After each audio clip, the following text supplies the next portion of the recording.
Thank you for joining me today. My name is Dr. Daniel Zimmerman, and I am the Chief Medical Director for RGA's Global Medical Division, and it is my pleasure to be speaking with you today. I also want to extend my sincerest wishes that wherever you are at the moment, that you and your families are safe and doing well. The COVID-19 pandemic has provided all of us with an unprecedented challenge. In the last 7 months, we have all had to adapt our personal and professional lives. Businesses, including insurers, have needed to adjust and modify their models and procedures as well. It has been anything but business as usual. Most of us are still in the initial or first wave of the pandemic, yet we have all begun to respond to the short-term impact by developing new ways of carrying on. However, given that insurers tend to plan for the long term, it is no surprise to know that we are all thinking about the future and what impacts the COVID-19 pandemic may have in the long term. We are also assessing and learning more about the indirect effects which may result from the pandemic.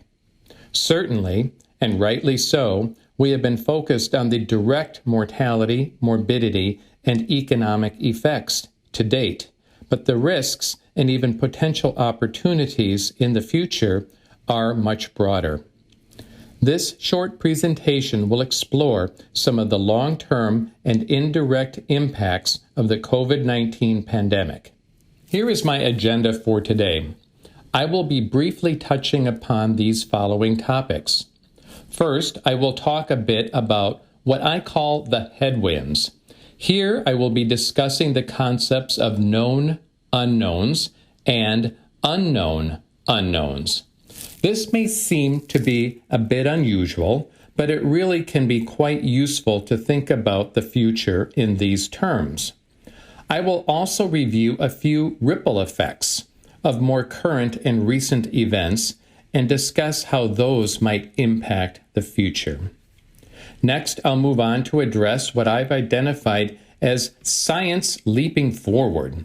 I think during any crisis, we see a drive for innovation and advancement of science. This is being demonstrated as a result of the COVID-19 pandemic. Then I'll focus on some of the business aspects that we have observed to occur as a result of the pandemic. This section will focus on what I call the 3 Ps: products, processes, and partnerships. I'll then examine some of the lessons learned thus far in the pandemic and how those will hopefully be applied in the long term for the benefit of all. And last, I would like to close with a few words about some of the thought leadership content which RGA has been producing over the last several months. This information is freely and publicly available for all to access. Headwinds is a word I use to describe anything that stands as a barrier or impedes growth, development, improvement, or advancement. It is quite the opposite of tailwinds, which help us to move forward. I think, in terms of the future impact of the COVID-19 pandemic, we can simplify the discussion down to 2 concepts. First, we have what are called the known unknowns. These are factors or conditions that at least are on our radar, so to speak, but we don't know exactly how they will play out over time. For example, will people who recover from COVID-19 experience long-term health consequences or increased mortality risk?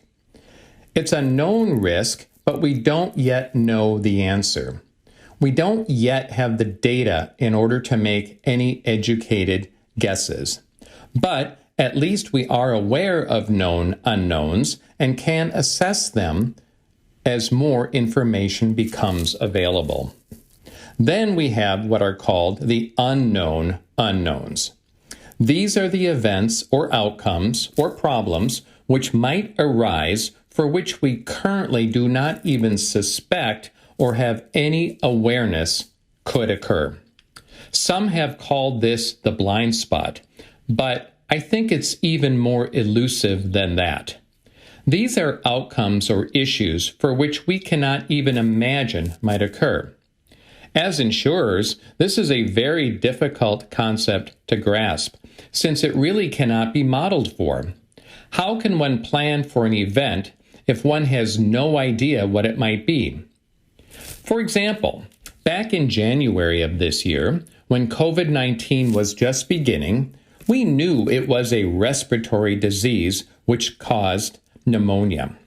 At that time, we had no idea that it would eventually manifest in very unusual or atypical ways medically. Now we know that it can cause heart, kidney, neurological, as well as other medical complications. Back in January, these would have been unknown unknowns. With regard to ripple effects, I would just like to mention a few here. These are all observations that have been made over the last several months, and each one is an indirect effect of COVID-19. This is not an exhaustive list, rather it is presented for illustrative purposes. All of these may have a morbidity and mortality impact in the future. It may be in the short, medium, or long term. Fortunately, despite the persistence of the pandemic, we are starting to see some of these ripple effects normalize. For example, treatments for non-COVID-19 conditions such as cancer are now being offered again, and others that had been postponed are also now occurring. However, that is not to say that long-term impact of the delays will not result. With regard to the last point, we saw significant increased numbers of deaths due to non-COVID-19 causes during the early and mid phases of the pandemic. While this has also now improved, this could still be a factor moving forward, especially as we likely move into additional phases or waves of the pandemic. I think we have all heard that adversity or necessity is the mother of invention. Well, it is no different during times of crisis like a pandemic. We have witnessed a deluge of science and innovation in the last few months. Part of this is driven through corporate competition and working in survival mode, while others are driven by academic research. Nonetheless, all of it, I would like to believe, is motivated by the desire to contribute to the solution for a problem for which we are all susceptible. Certainly, data has been at the forefront of the battle against COVID-19. We are seeing it coming at us from all different sources and angles. It is forming the basis for multiple models, whether it be for mortality projections or economic forecasts. However, we have learned that data that is rushed or unchecked is not always clean and can contain errors. We have seen an unprecedented amount of medical information being disseminated via the news media rather than through peer-reviewed medical journals. We are also seeing an increased number of what is called preprint journal article releases, which are not peer-reviewed. We have even seen retractions from major medical journals because data could not be validated. Nonetheless, data has been extremely useful, and the volumes generated require highly skilled analysis. Here again, certainly artificial intelligence continues to grow in importance and is helpful for us to understand the data in ways that traditional data analysis would be unable to do. For example, we are seeing AI being used to study the COVID-19 coronavirus and screen thousands of existing drugs and pharmaceuticals which might be useful to prevent or treat the infection. The pandemic has led to what I call new and spin-off technologies. Just as the Cold War, space race, and the HIV epidemic led to advances in all sorts of technologies related and unrelated to those problems. We are seeing advances in immunology and developing a better understanding of the way the human immune system works, as well as new approaches to vaccine development coming to fruition, many of which have never been used before. Besides hopefully finding a vaccine to successfully prevent COVID-19, these technologies will be employed in the future to prevent other diseases such as seasonal influenza and perhaps even HIV. New diagnostics for COVID-19 are coming online every day, and we continue to monitor new therapies, all of which may have spin-off benefits for other diseases once the pandemic eventually passes. Last, I just want to mention telemedicine.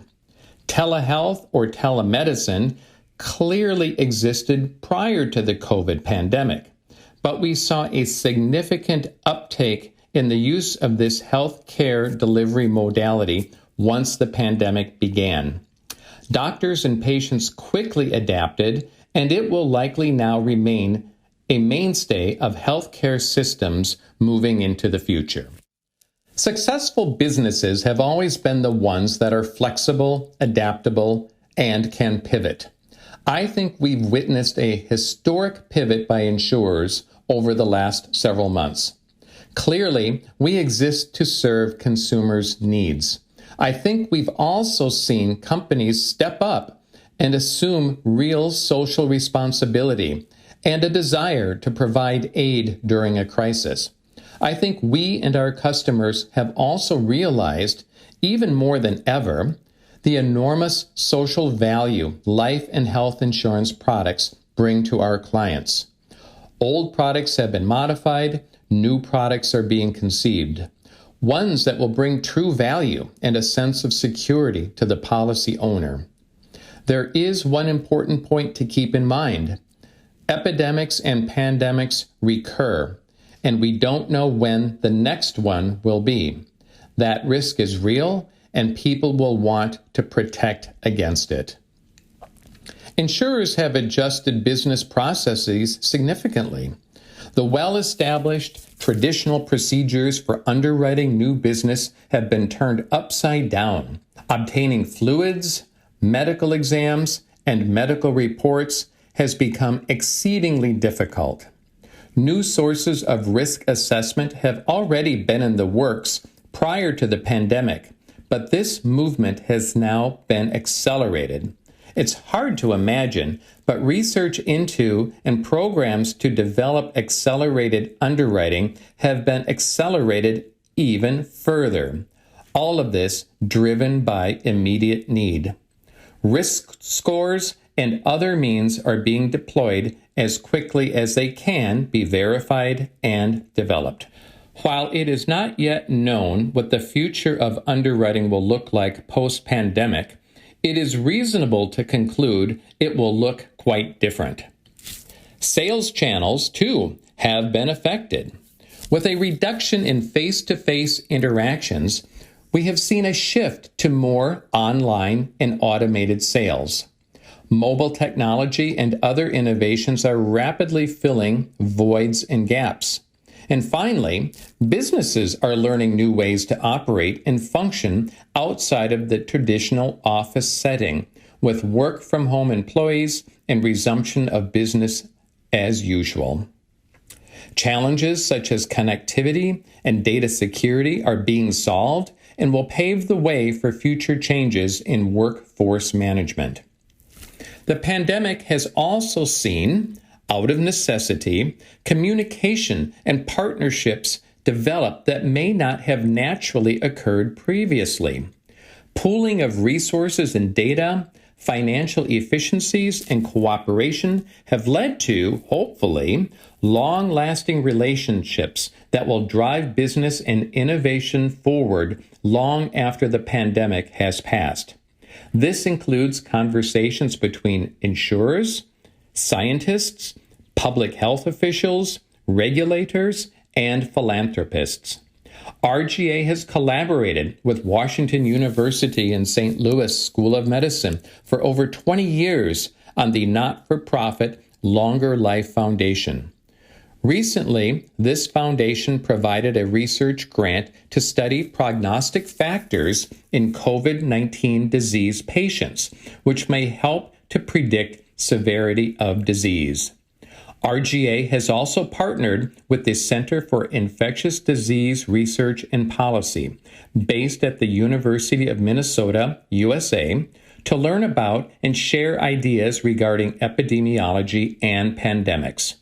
These are just a couple of examples of partnerships that will last long into the future. As with any crisis, we learn as we go. I think back to January 2020 and what we knew then about COVID-19 compared to what we know now. Not surprisingly, it's a huge difference. And in another 6 months, we will learn much more. But what I find interesting is that a lot of these lessons learned will carry us much further into the future and hopefully benefit us all in many other ways. As a result of the pandemic, we learned about significant risks and vulnerabilities in various supply chains. These chains include everything from pharmaceutical ingredients to manufacturing parts to food supply. Stockpiles were insufficient and could not meet demand. We live in a just-in-time world. I think moving forward, there will be a real effort to address these issues with a goal to create a more sustainable and reliable production and distribution system. Public health is just that, public. It impacts everyone. The policies and recommendations that are put forth should not be based on politics, but on science. This must be understood and realized moving forward in order to best and most appropriately meet challenges. We've also learned that good hygiene and social distancing can make a difference. While this cannot be maintained at high levels for extended periods of time, we may see reduced transmission of other diseases, such as seasonal influenza. This could, at least temporarily, offset some of the mortality and morbidity associated with COVID-19.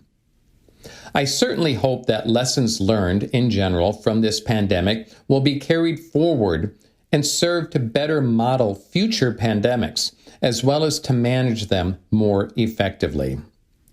Also, given all of the discussion surrounding the potential for COVID-19 vaccines, it is hoped that attitudes toward vaccines in general will improve.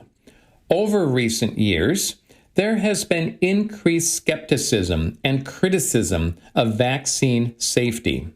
There has been a large social movement against their use.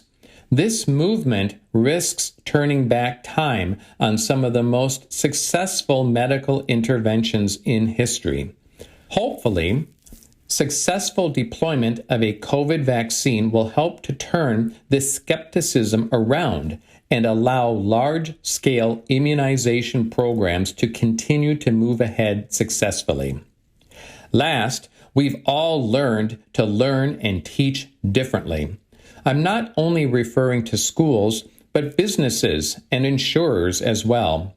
We are entering a new world when it comes to education and how it is carried out.